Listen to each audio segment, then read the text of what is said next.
dan seluruh tokoh agama, tokoh masyarakat, singkatnya hadirin hadirat yang berkesempatan hadir pada sore hari ini. Semoga Allah Subhanahu wa taala meridai kita semua, memberkahi pertemuan kita dan mengampuni segala dosa-dosa kita. Qala Allah Ta'ala fi kitabihil karim, Bismillahirrahmanirrahim. Subhanalladzi asra bi'abdihi laylan minal masjidil haram من المسجد الحرام إلى المسجد الأقصى الذي باركنا حوله لنريه من آياتنا إنه هو السميع البصير. وقال أيضا إن في خلق السماوات والأرض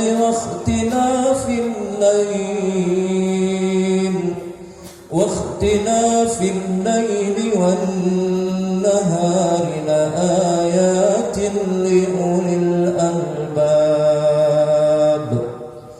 وقال النبي صلى الله عليه وسلم من كان يؤمن بالله واليوم الآخر فليقل خيرا أو ليصمت atau kama qala Nabi sallallahu alaihi wasallam.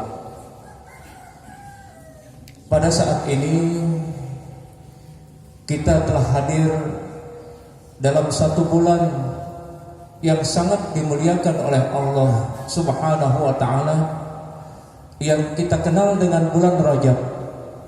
Salah satu masuk nominasi 4 bulan yang diharamkan oleh Allah, yang kita kenal dengan bulan Muharram.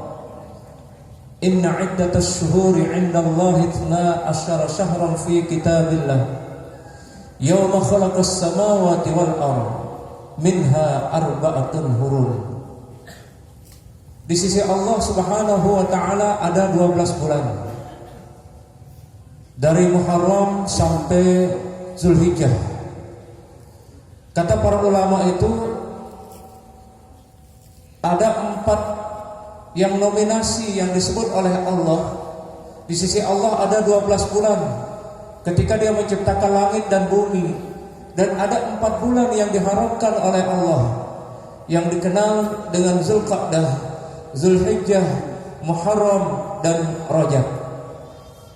4 bulan ini sangat istimewa di hadapan Allah, dan kita hari ini sedang menemukan bulan yang sangat istimewa.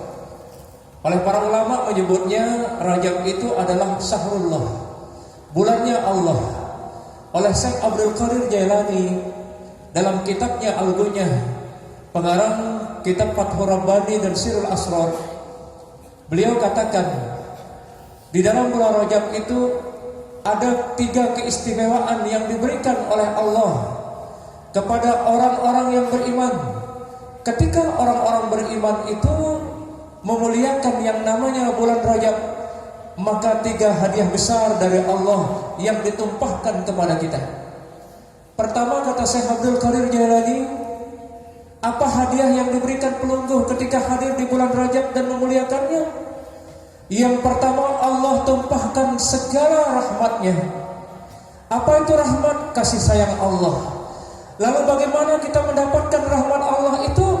Allah memberikan sebuah jawaban, Inna rahmatallahi qaribun minal muhsinin. Sesungguhnya rahmat Allah itu dekat sekali dengan orang-orang yang berbuat kebaikan.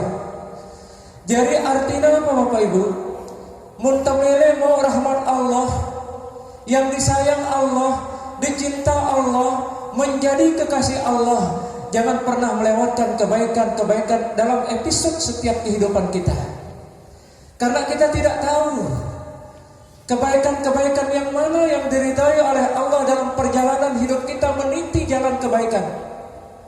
Maka untuk mengakses rahmat Allah itu, Allah memberikan jawaban telak kepada kita. Tidak lain untuk mendapatkan kecintaan dari Allah, mendapatkan kasih sayang Allah, mendapatkan keridaan Allah. Maka banyak-banyaklah kita melakukan kebaikan. Banyak-banyak kita melakukan kebaikan. Karena kebaikan itulah yang akan menjadi saksi perjalanan hidup kita di dunia ini. Allah sudah tegaskan di dalam Al-Quran, in ahsantum ahsantum li anfusikum wa in asa'tum falaha. Kebaikan yang kita lakukan akan kembali kepada diri kita, dan keburukan yang kita lakukan akan kembali kepada diri kita. Dan ada juga Allah berikan kita spirit bagi orang-orang yang melakukan kebaikan. فَمَنْ يَعْمَلْ مِثْقَالَ ذَرَّةٍ خَيْرًا يَرَهُ وَمَنْ يَعْمَلْ مِثْقَالَ ذَرَّةٍ شَرًّا يَرَهُ. Sekecil apapun kebaikan yang kita lakukan, pasti Allah akan memberikan balasan. Dan sekecil apapun keburukan yang kita lakukan, Allah juga akan menampakkan balasannya. Maka di bulan yang sangat mulia ini dilipat gandakan amal-amal kita oleh Allah. Dan siapa juga orang yang melakukan dosa dan kemaksiatan di bulan Rajab, maka dilipat gandakan dosanya oleh Allah. Maka jangan sekali-kali kita mengotori bulan ini dengan melakukan kemaksiatan dan kezaliman. Kenapa? Bulan yang dijaga dan dilindungi, diistimewakan oleh Allah.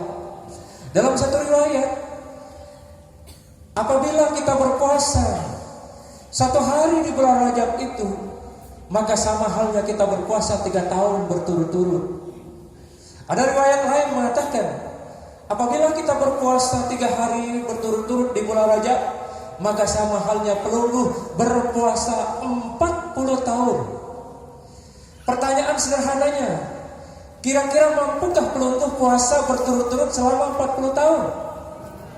Jangankan 40 tahun, 1 bulan saja, begitu sore sudah kelihatan makanan-makanan yang pelungguh akan santap. Apa kukakan bare? Apa jore inamku cendol atau es atau cao? Jangankan 40 tahun, ini yang 1 bulan saja banyak orang tidak mau berpuasa. Banyak orang enggan berpuasa.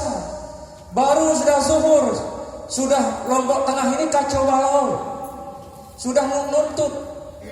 Nah, bagaimana keistimewaan bulan Rajab ini? Maka pelungguh yang mampu berpuasa, siapapun di antara kita, lakukan itu. Karena itu menjadi tambahan amal-amal ibadah kita di sisi Allah Subhanahu wa ta'ala. Jadi orang yang mendapatkan rahmat di bulan Rajab itu tidak lain dan tidak bukan adalah mereka yang meniti selalu jalan kebaikan dimanapun dia berada dan kapanpun, baik siang hari maupun malam hari. Dia muliakan itu bulan Rajab dengan kebaikan. Apakah dia berzikir, dia bertasbih, bertahmid, bertahlil, bertakbir, kemudian dia baca Al-Quran, kemudian bersedekah, berbagi kepada orang-orang miskin, berbagi kepada anak-anak yatim. Itu semua adalah jalan untuk kita dekat dengan Allah, jalan untuk kita mendapatkan rahmat Allah. Karena rahmat itu akan turun manakala kita berbuat baik. Semakin banyak kita bersama untuk melakukan kebaikan, maka semakin banyak rahmat itu akan selalu menyelimuti perjalanan kita. Lalu yang kedua, kata Syekh Abdul Qadir Jailani, apa yang diberikan oleh Allah ketika terjadi bulan Rajab, ketika kita berhadapan dengan bulan Rajab, Allah akan memberikan kemurahannya yang melimpah ruah. Bagi siapa orang yang diberikan oleh Allah, tentu tidak lain juga bagi orang yang pemurah. Orang itu disayang Allah. Asy-syahiyyu qaribun minallah, qaribun minan nas, qaribun minal jannah, ba'idun minan nar. Al-bakhil ba'idun minallah, ba'idun minan nas, ba'idun minal jannah, qaribun minan nar. Atau kama qala Nabi sallallahu alaihi wasallam. Dengan si dermawan, dengan si pemurah, ternyata dekat sekali dia dengan Allah. Bagaimana dekatnya orang itu dengan Allah? Kata Nabi Musa alaihissalam, orang yang dermawan itu dekatnya dengan Allah seperti dekatnya telinga dengan pendengarannya manusia itu, seperti dekatnya mata dengan penglihatannya manusia itu, seperti dekatnya pikiran manusia dengan kepalanya sendiri, dan seperti dekatnya perasaan dengan hati manusia itu dekatnya orang-orang yang dermawan kepada Allah. Maka beruntung orang-orang yang memiliki kelebihan yang kemudian diimpakkan di madrasah ini, di musholla, di masjid, di mana saja kita menginfakkan, semuanya itu akan menjadi kedekatan kita, jalan untuk mendekatkan kita dengan Allah Subhanahu wa taala. Kalau orang sudah dekat dengan Allah, tidak akan ada kekhawatiran di dunia ini. Orang yang selalu menyebut Allah, maka dia tidak akan pernah kecewa di dunia ini. Dia tidak akan pernah galau di dunia ini. Kenapa? Karena dia bersama Allah. La tahzan innallaha ma'ana. Apa kata Allah bagi orang-orang yang komitmen terus senantiasa berzikir, melakukan kebaikan? Innal ladzina qalu rabbuna Allah tsumma istaqamu tatanazzalu 'alaihimul malaikatu alla takhafu wa la tahzanu wa abshiru bil jannati allati kuntum tu'adun. Adapun orang-orang yang mengatakan Tuhan kami adalah Allah, para ulama mengatakan adapun orang-orang yang selalu berzikir dan mengingat Allah Subhanahu wa taala, kemudian dia komitmen tegak lurus. Kata para ulama, istiqamah itu dibagi menjadi 3. Yang pertama adalah istiqamah hati, yang kedua adalah istiqamah ucapan, dan yang ketiga adalah istiqamah amaliyah, istiqamah perbuatan. Bagaimana istiqamah? Istiqamah itu tegak lurus, terus menerus. Berat syarat istiqamah ini. Al istiqamah khairun min alfi karamah. Saking beratnya yang namanya istiqamah, banyak tantangannya, banyak godaannya. Mungkin 1 bulan, 2 bulan pelunggu kuat berzikir 1000 kali, tapi bulan yang ketiga sudah tidak lagi berzikir 1000 kali, sudah kurang menjadi 500 kali. Bulan keempat tidak lagi berzikir 500 kali, kurang menjadi 100 kali. Bulan kelima sudah tidak lagi 100 kali, tapi berzikir 50 kali. Bulan keenam bisa sama sekali tidak berzikir. Jadi orang-orang yang istiqamah itu apa kata Allah? Innal ladzina qalu rabbuna Allah tsumma istaqamu tatanazzalu 'alaihimul malaikah. Maka Allah akan menurunkan malaikat yang menjadi teman setianya, si jari baturana, si jari solmetna, si jari wetna. Si jari wetna jeluk kelem adalah malaikat-malaikat. Dia yang menjadi, dia tidur ditemani malaikat, dia pergi ke masjid ditemani malaikat, dia ke kebun ditemani malaikat, dia ke pasar ditemani malaikat. Kemana saja orang itu selalu ditemani oleh malaikat. Karena apa? Allah memerintahkan malaikat itu untuk menjadi pengawal mereka. Kenapa dikawal? Karena dia komitmen berzikir kepada Allah. Orang-orang yang berzikir ini tidak akan pernah kecewa hidupnya di dunia ini. Bahkan dia akan semakin dekat dengan Allah. Apa jawaban Allah di dalam Al-Quran? Fadhkuruni adhkurkum washkuruni wala takfurun. Ingatlah aku, niscaya aku ingat kalian. Kalau pelunggu mengingat Allah, berzikir, maka Allah tidak akan pernah melupakan pelunggu. Maka pelunggu walaupun sendirian di tengah hutan belantara, sendirian di tengah lautan, semua orang bubar, terus kemudian pelunggu sendirian di tengah gubuk, Allah akan selalu memantau pelunggu dan Allah akan selalu menurunkan malaikat.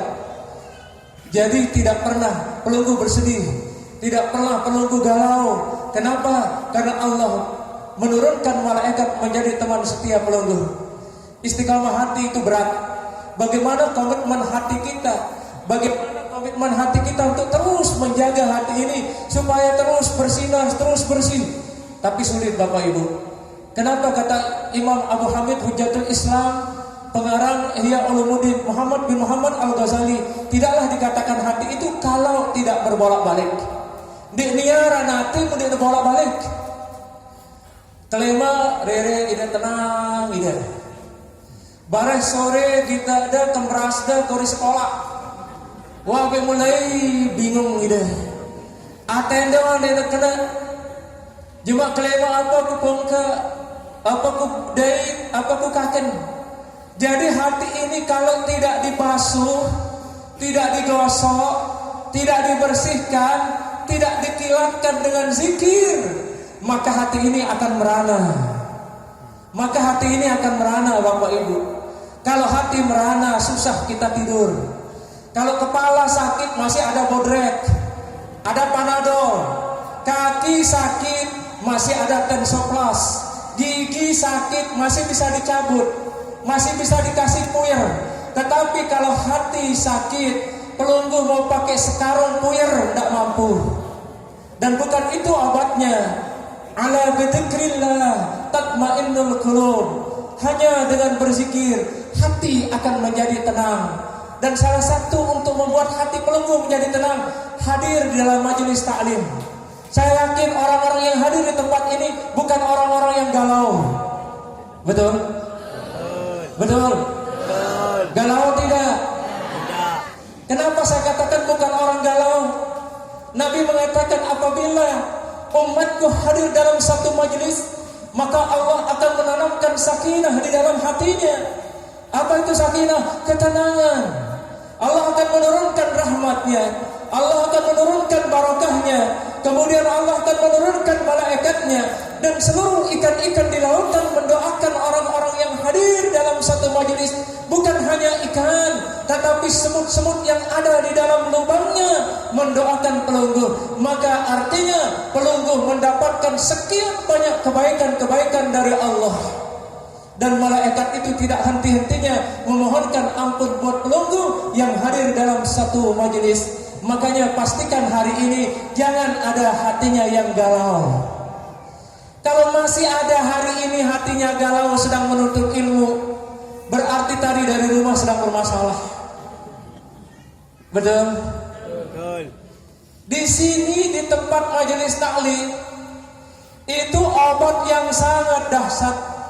Ketika kita bertemu dengan saudara-saudara kita, kemudian berjabat tangan, cinta mencintai karena Allah, berpisah juga karena Allah, maka dari sela-sela jari tangan kita akan digugurkan dosa-dosa kita oleh Allah, dan setiap langkah kita pulang itu sudah terampuni dosa kita.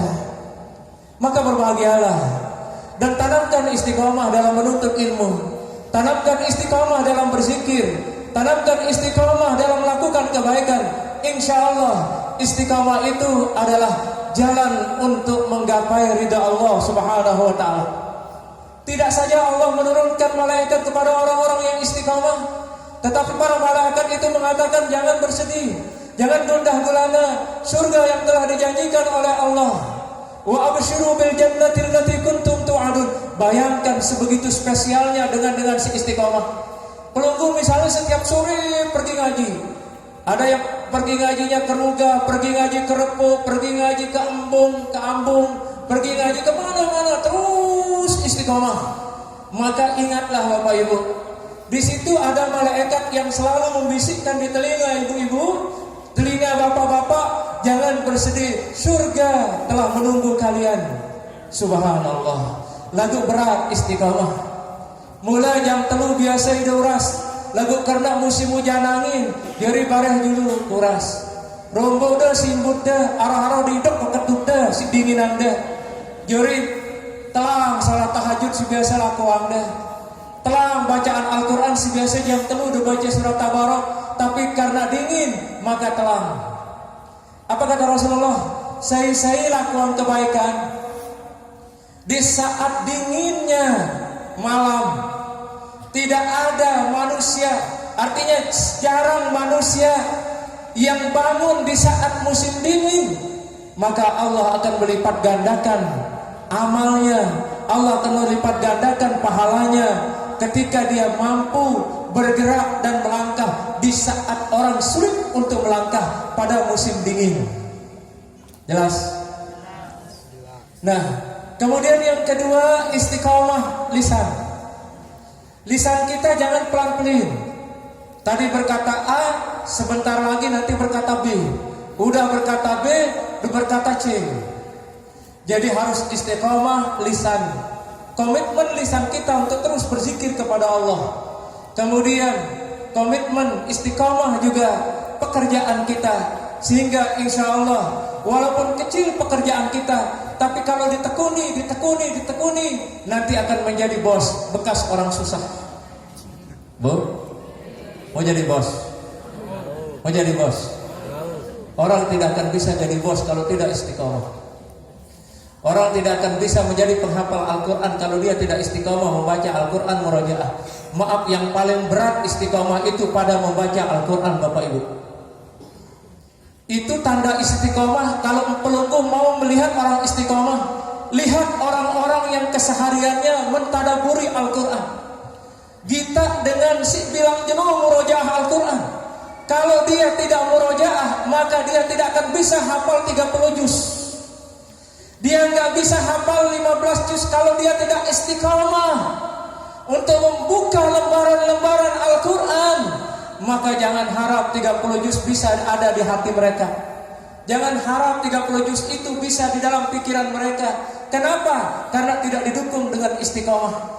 Apapun yang kita mau inginkan di dunia ini maupun di akhirat, syaratnya harus terus menerus bersungguh-sungguh, manjat dawajada. Siapa yang bersungguh-sungguh pasti dia dapat. Bolehlah pelungguh pedagang tempe bakulan, tapi karena setiap hari terus keliling-keliling, udah tidak lagi pakai bakulan, pakai rombong. Karena terus menerus udah tidak lagi pakai rombong, sudah punya kios. Terus menerus dagang tempe, udah tidak lagi pakai kios, dia punya pabrik tempe sendiri. Apa yang membuat orang itu seperti itu? Karena istiqomah menjual tempe. Ibu jualan di pasar, walaupun opak-opak pelungguh jual, keliling ke sana kemari, dari opak-opak kemudian meningkat terus meningkat jadi bos opak-opak. Yang tadinya ngambil satu bakul, tapi karena terus menerus konsisten komitmen bersungguh-sungguh, maka Allah berikan rezeki, dia tabung, akhirnya dia beli ambon, dia olah ambon itu, dia bikin gegetuk, dia bikin geguli, dia bikin keripik, dia bikin segalanya. Dari ambon sekian banyak macam ragam jajan, jadilah dia bos jajan. Menjadi terus jajan-jajan mereka ada di supermarket, ada di toko hikmah, ada di SB, ada di mall, semuanya yang punya siapa? Orang Ambon. Keren tidak? Apa syaratnya? Apa itu istiqomah kalau bahasa Ambon? Woi.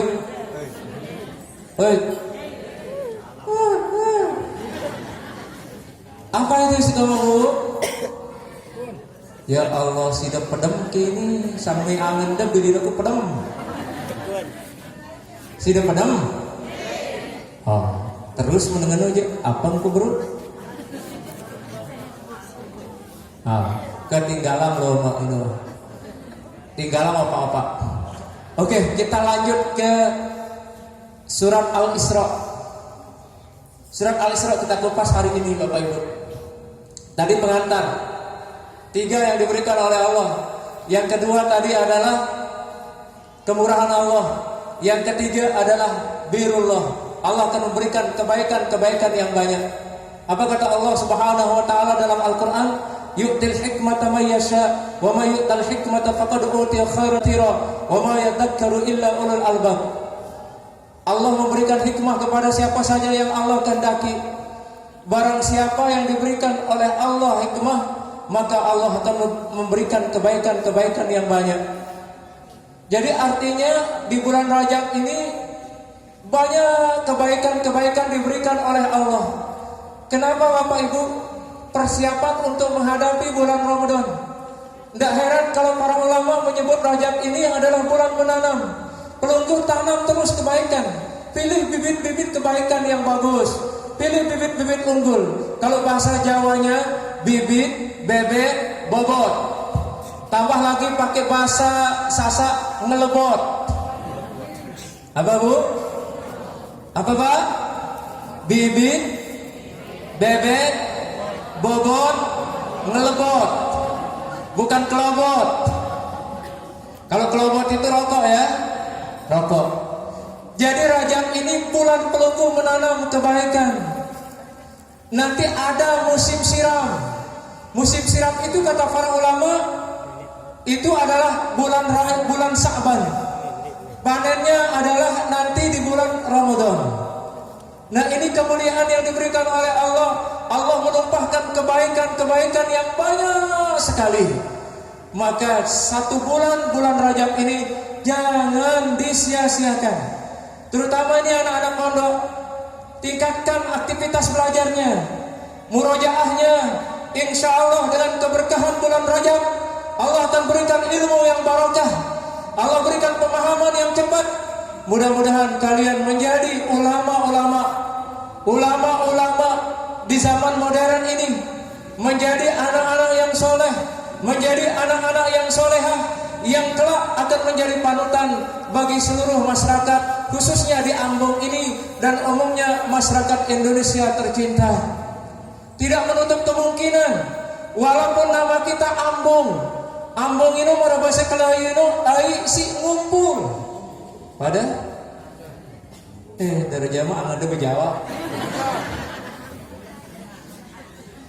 Jadi walaupun terjadi karena Ambung, makanan tak opak-opak, lalu otak ada London. Kita boleh jadi anak Ambung, tapi kita berotak London dan berhati Ka'bah. Tidak menutup kemungkinan dari pondok pesantren ini akan lahir pemimpin-pemimpin nanti. Akan lahir ulama-ulama dari tempat ini. Akan lahir pejuang-pejuang dari tempat ini. Pelunggu yakin gak? Pelunggu yakin ini santri, yakin tidak? Yakin tidak? Walaupun kita pakai sarung, tapi kalau kita betul-betul tulus menuntut ilmu, kelak Allah angkat kita. Dan Allah sudah berjanji, yarfa'illahu alladhina amanu minkum walladhina utul ilma darajat. Janji Allah akan mengangkat derajat orang yang beriman dan berilmu pengetahuan. Dan pelunggu semua santri-santri, yakinlah suatu saat ilmu yang pelunggu tuntut, keberkahan ilmu di tempat ini akan mengalir sepanjang perjalanan dan kehidupan pelunggu.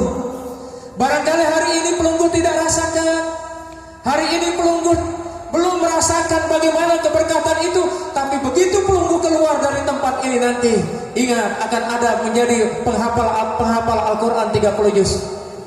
Akan ada menjadi imam-imam di masjid-masjid di kampung-kampung. Bahkan pelunggu bisa nanti di mana di luar daerah sana, di luar negeri sana, kalau sudah pegang Al-Quran, kita akan bisa keliling dunia adik-adik. Jangan sekali-kali malas murojaah. Tuh lihat anak-anak yang pentas di TV itu, yang sudah hafal 30 juz, hadiahnya langsung umrah, ibu bapaknya dihajikan, kemudian dibuatkan rumah, dia keliling luar negeri, dia diundang oleh Malaysia, diundang oleh Brunei, diundang oleh Singapura, diundang oleh Abu Dhabi, diundang oleh Mekah. Itu kenapa? Karena keberkahan Al-Quran. Maka tempat pelunggu di sini adalah tempat menggembleng jiwa pelunggu dengan nutrisi Al-Quran. Terus gelorakan Al-Quran. Niscaya pelunggu nanti akan bisa keliling dunia dengan hanya bermodalkan Al-Quran. Pelunggu yang tidak punya rumah akan diberikan oleh Allah. Pelunggu yang tidak pernah membayangkan tentang Masjidil Haram, tidak pernah membayangkan Ka'bah, tidak pernah membayangkan tanah haram, maka dengan keberkatan Al-Quran, kecil itu Bapak Ibu. Kecil itu karena Al-Quran ini adalah sumber dari segala sumber kehidupan manusia dan sumber dari segala sumber hukum, way of life. Sumber daripada segala sumber hukum. Tidak ada yang lebih hebat daripada Al-Quran. Kalau ada anak-anak di sini santri penghafal Al-Quran 30 juz, sudah ditunggu pelunggu sama UGM itu gratis masuk kedokteran.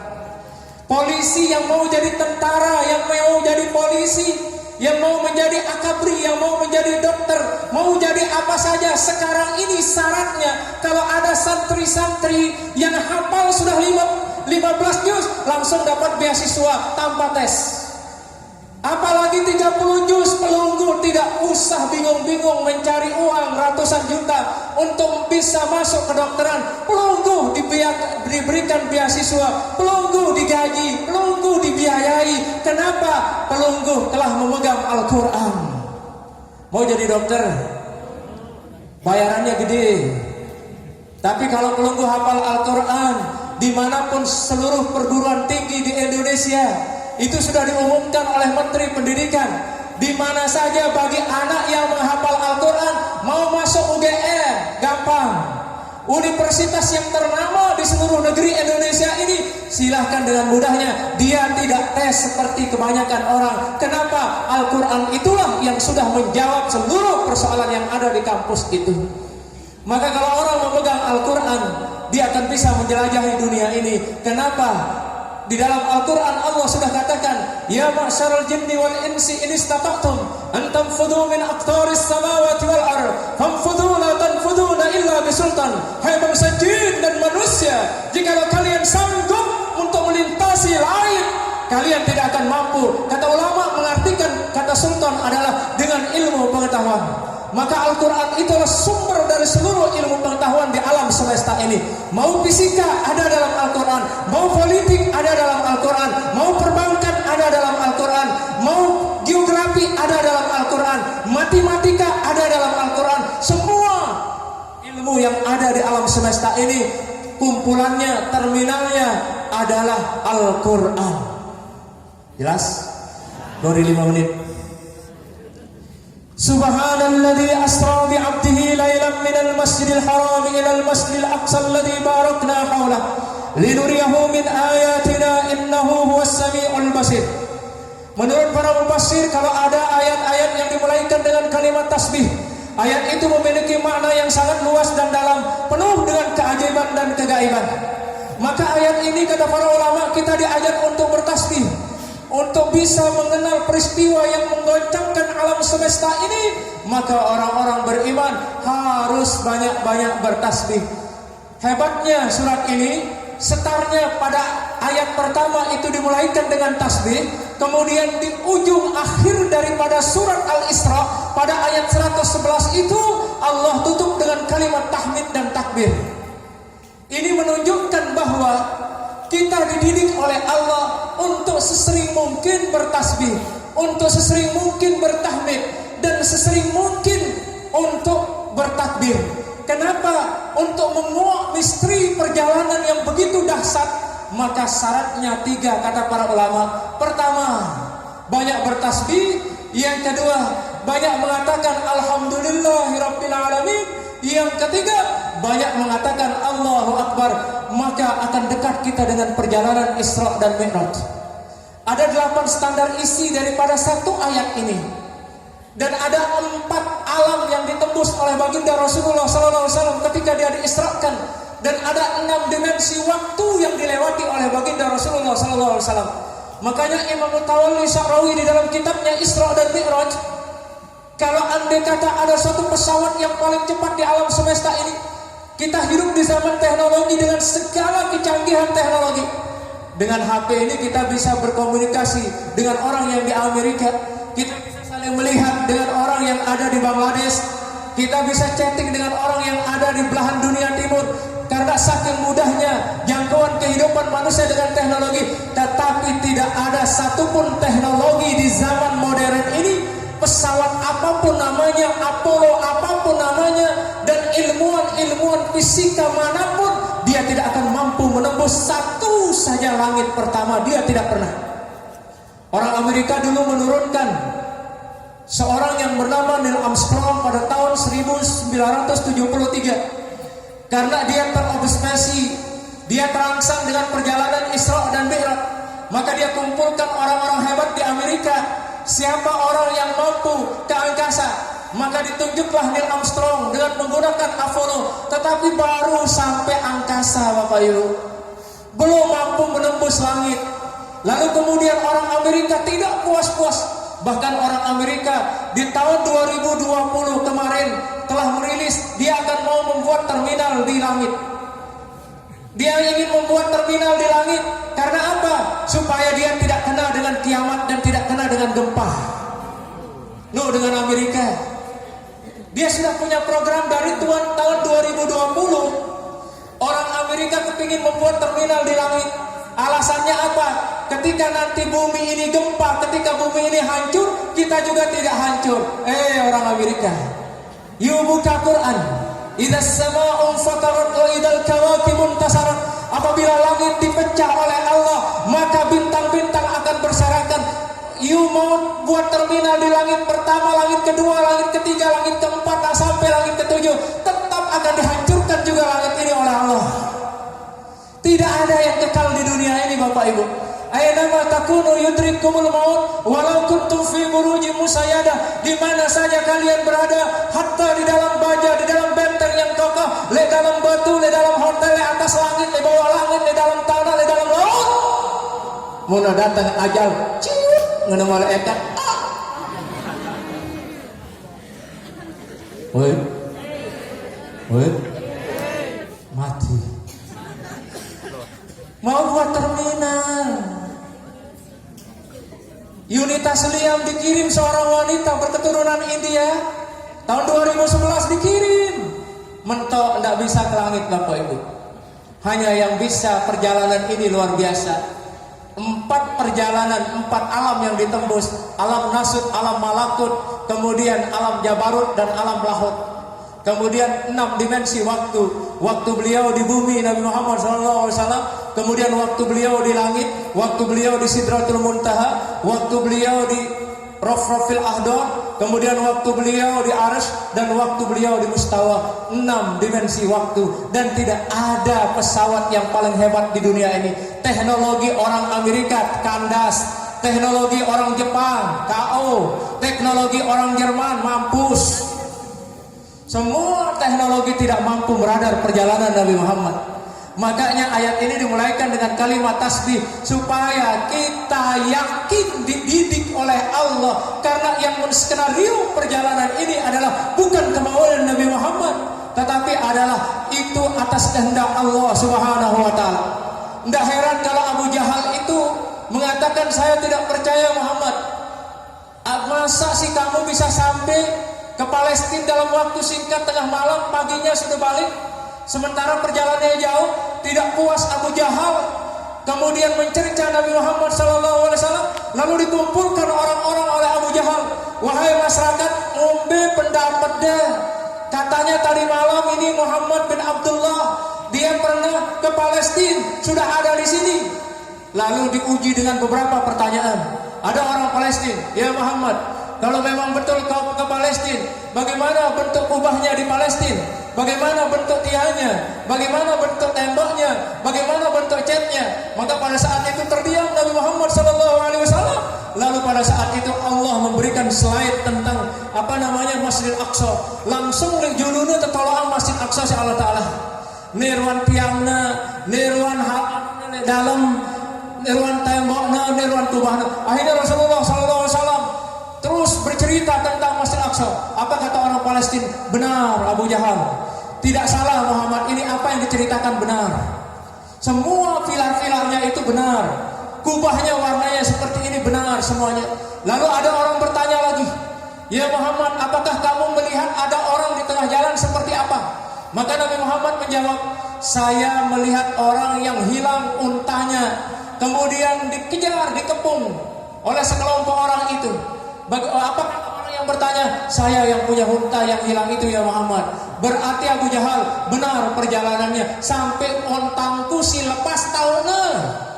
Angkung kami si ribut dari perjalanan tahunnya si Nabi Muhammad. Kalau memang dia bukan ke sana, tidak mungkin dia tahu onta saya yang lepas. Saya ibadah dia mungkin nawaruan cet Masjid Aqsa, dia mungkin nawaruan bentuk Masjid Aqsa. Tapi semua pertanyaan-pertanyaan itu langsung dijawab cerdas oleh baginda Rasulullah SAW. Hanya Abu Jahal yang tidak pernah meyakini perjalanan Isra dan Mi'raj. Karena apa? Perjalanan yang singkat. Kata Imam Mutawalli Sa'rawi, perjalanan itu kalau menggunakan pesawat yang paling canggih di alam semesta ini bisa ditempuh dalam 1 miliaran tahun.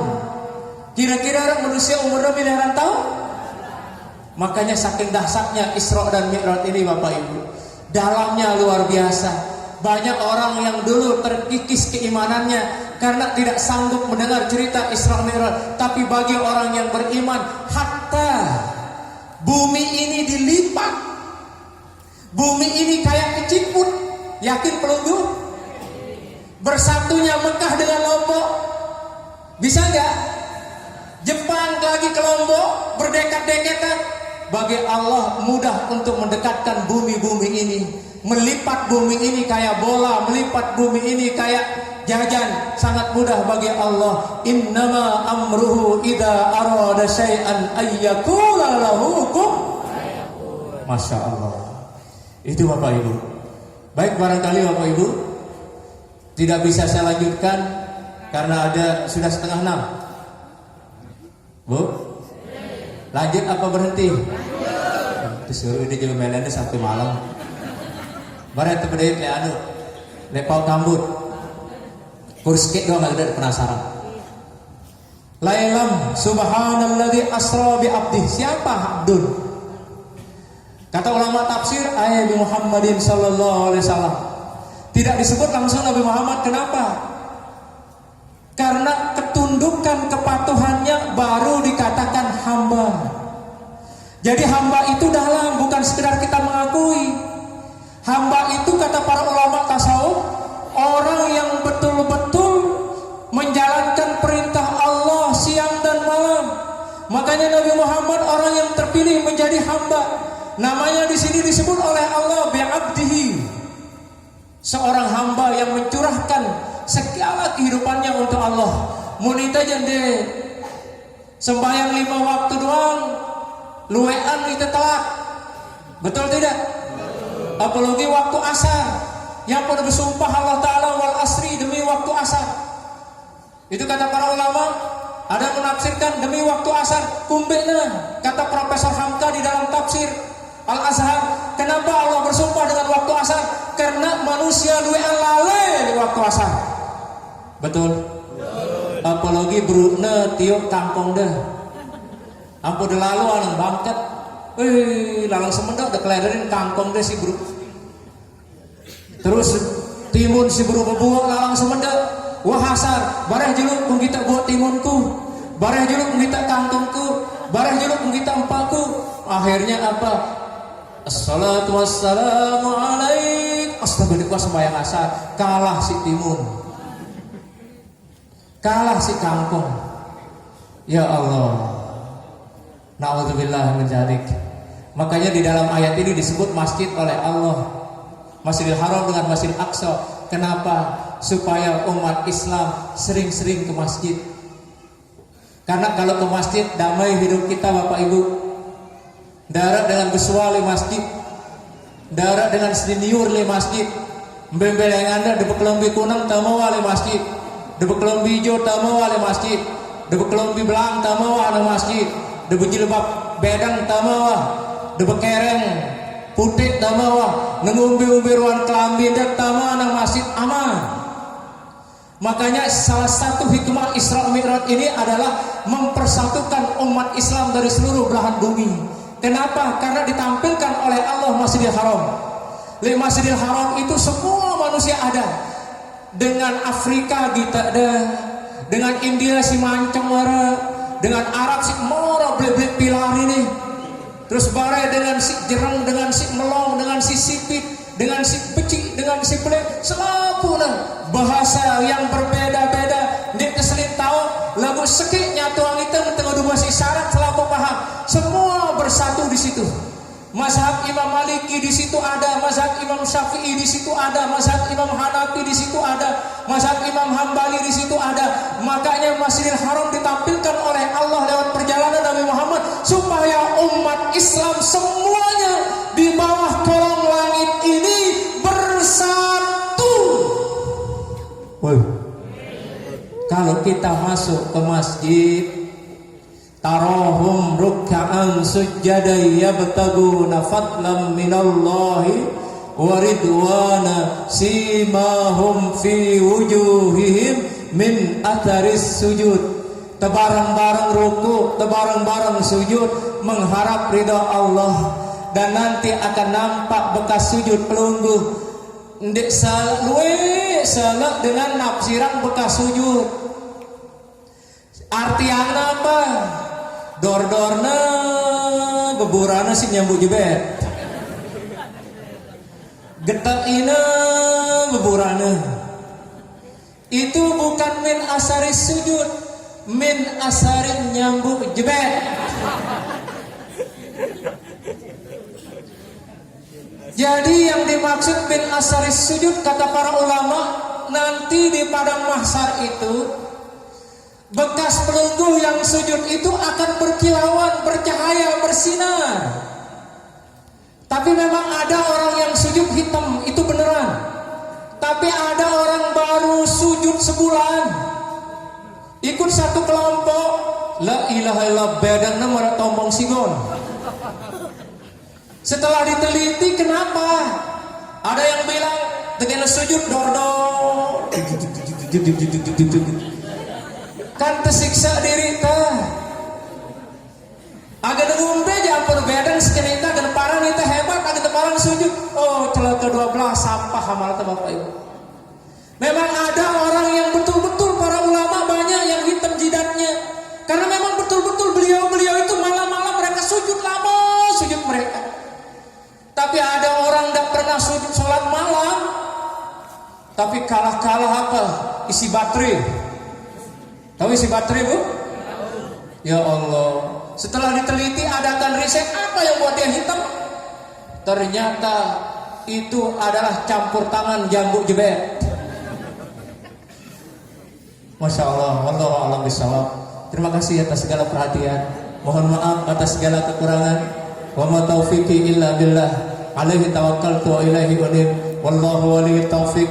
Assalamualaikum warahmatullahi wabarakatuh.